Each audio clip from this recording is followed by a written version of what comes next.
Today I rise and voice a concern of our state budget. My goal today is to speak to the corrections budget directly. You know, there's an old saying, Mr. Speaker, the heart of a man is determined by where he spends and saves his money. How are we as lawmakers managing the money of taxpayers that they send to Lansing? After this vote, we are all going to go home to our districts. Our constituents are going to ask us how we voted on this budget and why. We will justify our answers according to our beliefs, our politics, and our ideologies. But regardless of our vote, the question we must ask ourselves is, did we do the right thing? For the first 4 months of my term, I have toured the prisons, listened to testimony, spoke to parole officers, incarcerated persons, returning citizens, and I have reviewed the governor's recommendations. I have worked on the corrections subcommittee recommendations to try to understand where is MDOC headed. Here's an example of the first 4 months of dealing with this budget. Sewage backups at Parnell Prison. Inmates are forced to clean up and get sick. We are still investigating. We have no comment at this time, swept under the rug. Maggots in the food. We are still investigating. No comments at this time, swept under the rug. Food vendors having sex with prisoners. We are still investigating. We have no comments at this time, swept under the rug.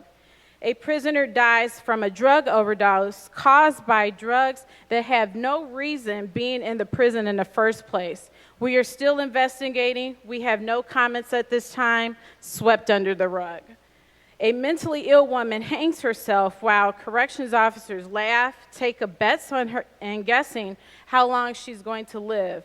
She kills herself, and we are still investigating. We have no comments at this time, swept under the rug. MDOC employees scared of blowing the whistle for fear of retaliation. We are still investigating at this time. No comments, swept under the rug.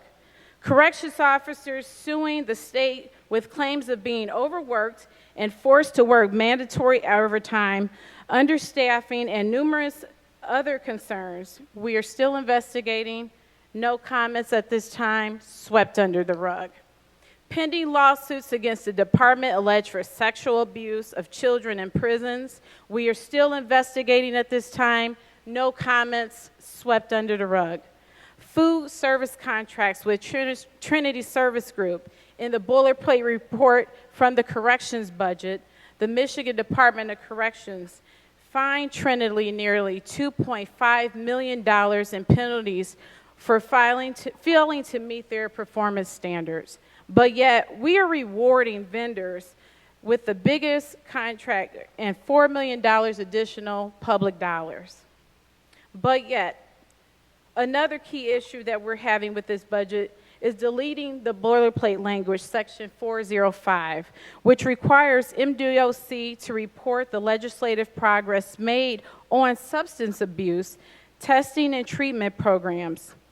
This measure impacts programs designed to lower recidivism rates by getting prisoners the help they need so that they can stay clean as they return to the community from incarceration.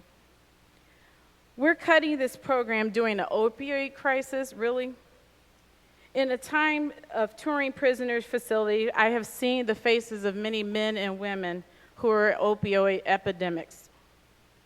Across all demographics, age, race, and gender, this crisis impacts everyone. This crisis requires resources.